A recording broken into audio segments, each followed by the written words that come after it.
Astro Bot has been out on PS5 for about 2 weeks, which means it's time to sit down and give my full review of the game. My name is James, and I started this channel simply because I love video games. If that sounds like you, please subscribe to my channel so that you can see more videos just like this one. Astro Bot landed on PS5 on September 6th, and it's pretty much exactly what we wanted after playing Astro's Playroom, which is the tech demo that came with the PS5. I played Astro Bot about 20 hours, and in that time, I got the Platinum Trophy, replayed some of the levels, recorded some extra footage for some videos that I've been posting, and that's about it. It took me about 20 hours to get the Platinum, but I probably finished the story after about 18, maybe even like 18 and a half hours. And I was pretty thorough throughout. I wouldn't move on to the second galaxy until I'd gotten the gold crown for the first galaxy. And so I probably spent a little bit of extra time with each level. I really had a great time with Astro Bot. I would have played more if there was more to play. I don't give out numbered review scores. Whatever the highest numbered review score is, I would give this game that score. If it's a 5 out of 5, 10 out of 10, it doesn't really matter. I would give that to Astro Bot. That's not to say that the game is perfect, which I'll get into here in a little bit, but I think that what they're trying to do, they execute on it very well in a way that's satisfying to play and satisfying to even watch other people play. And with those general thoughts out of the way, let's get started with the positives. First thing that I wanted to shout out is that this game controls wonderfully. It feels so good to run around as Astro, punch enemies, fly up in the air. Astro is weighted just perfectly, that he never feels like he's hovering in the air for too long or like he is falling too fast or anything like that. The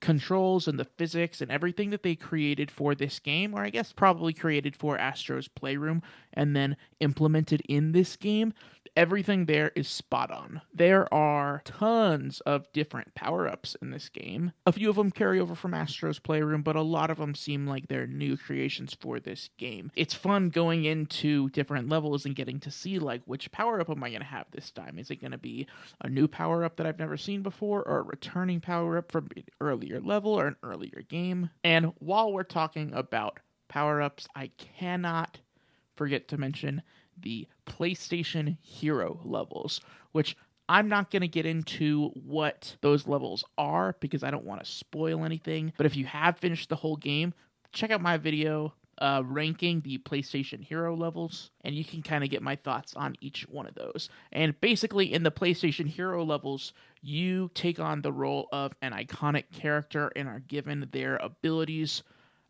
for that level. I think some of them were seen in the trailers, but just to be safe, I'm not going to say, right here, I'm not going to say what any of them are. Another thing that I noticed, the boss battles are very fun. Boss battles are usually my least favorite part of every single video game, and the bosses in this game felt so balanced and appropriately difficult that if you were failing during a boss battle, you could usually get it pretty easily on your second try or your third try. And that's something that I really like. This game is very much a celebration of PlayStation's history, from the different Astros that you go around collecting in the levels to the way that you can interact with them at the crash site, which I'm going to be talking about in a little bit as well, to even up until the final battle. Team Asobi just wanted to celebrate PlayStation's history, and I feel like they did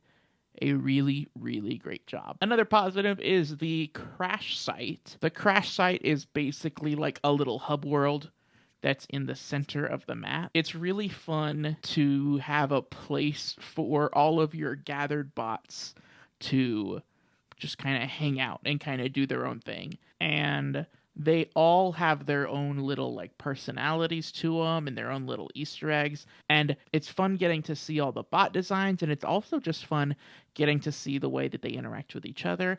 And then it does also push you to unlock as many bots as possible because there will be little barriers around the crash site that'll say like, oh, you need, I don't know, 50 bots to be able to unlock this, and then you'll press the button for it, and 50 bots will come right up behind you, and they'll pick up this big boulder and like throw it out of the way. And I found stuff like that really fun. It kind of reminded me of Pikmin a little bit, just all the bots kind of working together. But the crash site is sneakily a very cool part of the game. And the last thing that I should mention is probably the DualSense. It uses both the gyroscope and the haptics very, very well. Just like in Astro's Playroom, when you're walking on different surfaces, they feel different. And there's so much sound and texture coming from the controller that you could play the game on mute and still feel like you're getting the whole experience. And I think that's it for the positives. As we get into the mixed, I did have one last thing that I want to say about the DualSense, and it's that I did feel like the motion controls and using motion controls to steer your ship and line up pieces of the PlayStation 5, it did feel like it was a little bit overdone. And then one of the hero levels is completely motion based. And by that point I was like, all right, I'm ready to move. The next mixed one for me is that I would have liked a little bit better level variety. There's lots of different environments, and that's not what I'm talking about. More so the objectives of the levels. Pretty much every level in the game, you're just walking from the beginning of the level to the end of the level and picking up characters and puzzle pieces on the way. And it's cool to get to see all of the different characters, which I think is one of the highlight points of the game. I think I would have liked for there to have been some different objectives in there too. Like, I don't know, Astro goes into the world of Uncharted and he has to help Nathan Drake like recover a treasure, and then he would go into like the world of God of War and have to help Kratos hunt down all the ravens. And I realize that I'm just describing Kingdom Hearts, but I think I think it's what I want. You do have your different power-ups, which will help kind of make this level seem different than that level. But at the core of it, the mission of each level is still just kind of the same. I loved this game, and I would want them to make more games. However, I'm curious what another Astro Bot game looks like when you've already cashed in on the PlayStation legacy part of it. I know that there's lots of IPs and lots of partnerships and stuff that they haven't already cashed in on that they could make a second game with. However, if they make another Astro game, which I want them to, I would hope that they would do something different.